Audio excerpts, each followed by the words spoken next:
right, Pickle, it is time for Math Tuesday. Math Tuesday. Math Tuesday. Gets the nerds going. Take a look at some of the numbers. And, of course, last Thursday, we had UIL realignment. And UIL realignment is functionally just a bunch of data that is dropped into our lap. It was hashtag Big Math Thursday. Big Math Thursday. This is just regular Math Tuesday. Mm-hmm. Regular sized. And so sifting through it, people can come to their own conclusions. And people can figure out, I think there are some people who immediately look and try to figure out who has the easiest path to a state championship, where the toughest regions are, things like that. One of the things I think everybody always wants to know is, okay, what are the new toughest districts? Yeah, What are absolutely. the toughest districts in Texas high school football? Because, of course, we took it all up, threw it in a blender, and decided to come up with new districts every 2 years. So here's what I think is interesting about a conversation like this, is I don't think there's a right answer. No. I think that because a lot of it depends on how you define a difficult district. I think we would all agree, okay? I think we would all agree that if you put a district together that was Austin Westlake, Galena Park North Shore, let's see, Katy Pato, Yeah. and who won 5AD2? South Oak Cliff. Yeah. If you took all the state champions and put them all into one district, I think we'd all agree there it is. That's the toughest district, right? But really what you have to do, because that's not how things are operate, you have to take a look and balance the quality at the top with the quality throughout. Yeah. Because, for example, let me ask you a question. What do you do with a district like the one that South Oak Cliff is in? I believe it's 6-5A Division 2.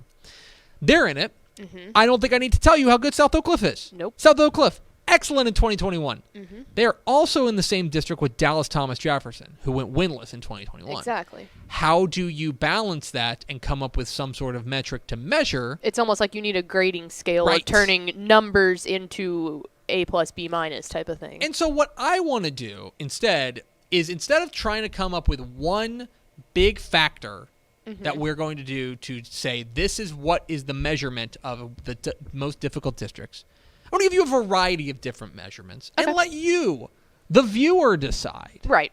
on what you think is the toughest new district. So we're going to start with, I think, one of the most basic metrics, which is just the average win total. This is very easy. Yeah. Let's take the teams that are in a new district. Let's add up the number of games they won. Let's throw them and let's average it out. Yeah. That's pretty simple math. This is basic. This is very basic math. Tuesday. basic algebra. This is algebra math Tuesday. This is algebra Tuesday. Okay. Now, one thing we can't do here of note, we cannot include new schools. Programs that didn't play last year. We're going to talk with Lake Belton coach Brian Cope. We can't include them into this. So that's certainly something to keep an eye on. But if you take a look at what ends up getting spat out, I don't think there's a ton of surprises here.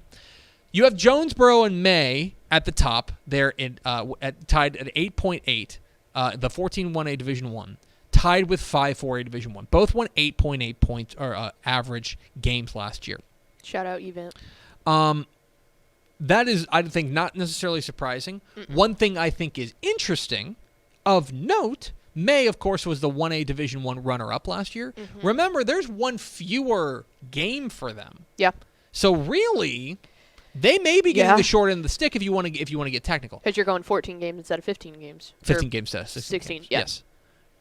The other one I don't think is surprising at 8.8, which is 5-4A Division 1. Right. You've got two 16-0 teams in China Spring and Stephenville, obviously doing the heavy lifting. La Vega was not bad, certainly, last year. No. Alvarado, Waxahachie Life averages out to 8.8.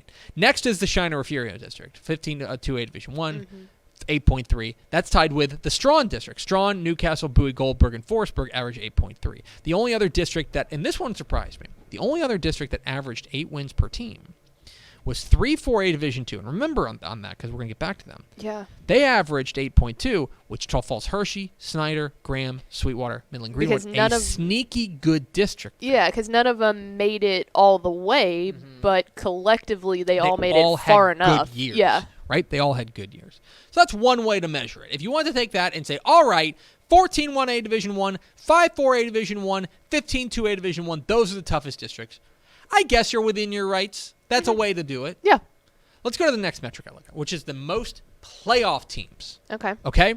The most playoff teams.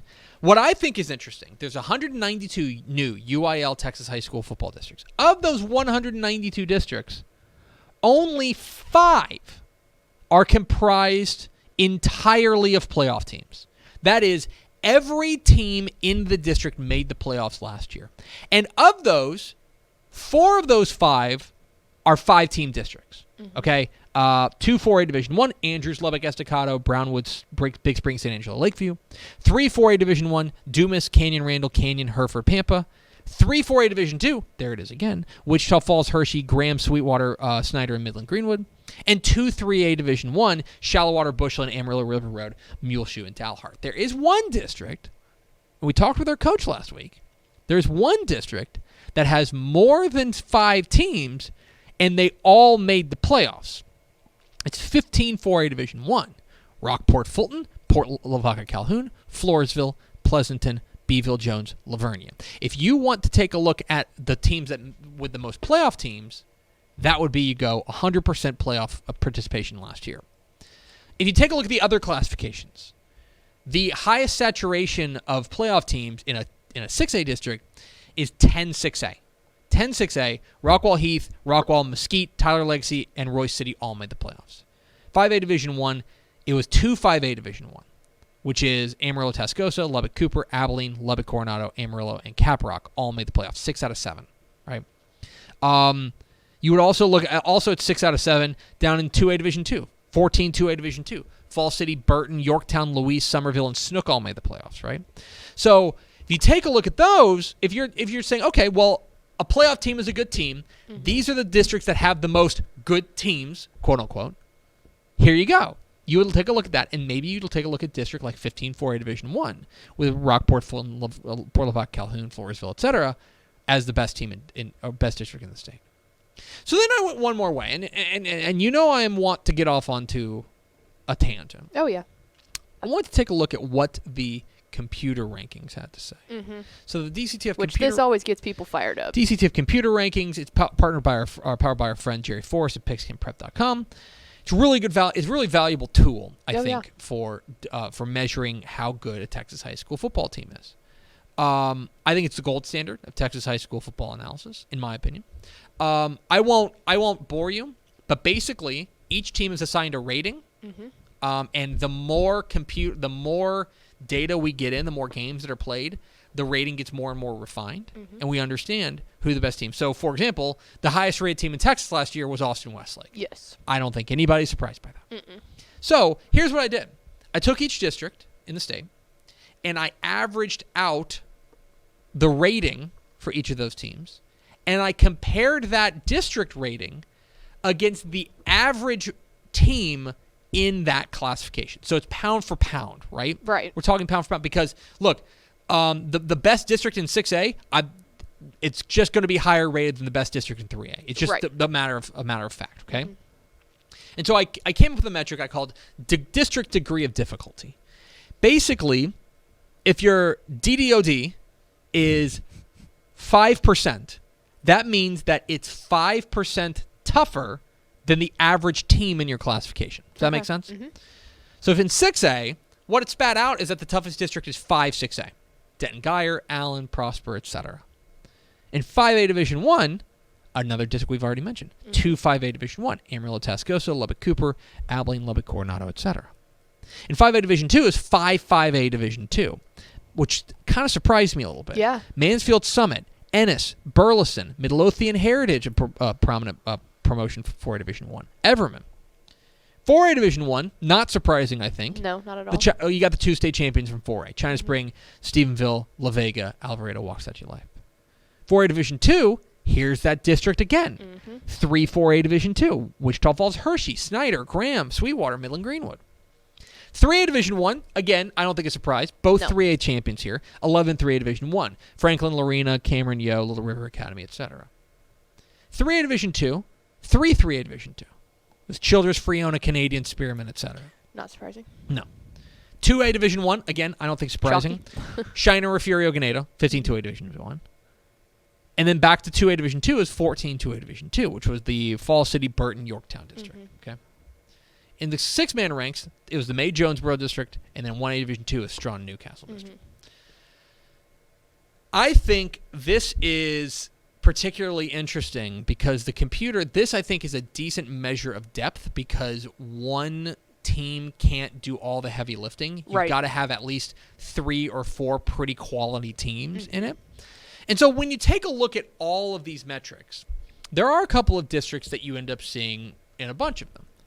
I was surprised to see 3 4A Division 2 in there as much as the Hershey-Snyder-Graham district. 2 5A Division 1. Matt Stepp had talked about this on our podcast. The Tascosa, Lubbock, Cooper, Abilene district is really deep. It's really tough.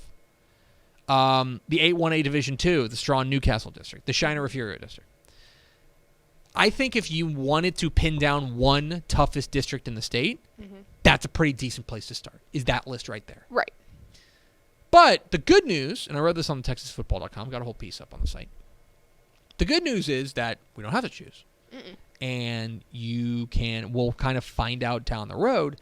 I would say that there's not really an answer because you could say that the toughest district in the state is 26-6A because 26-6A has Austin Westlake. Austin Westlake is the best team in the state. Right?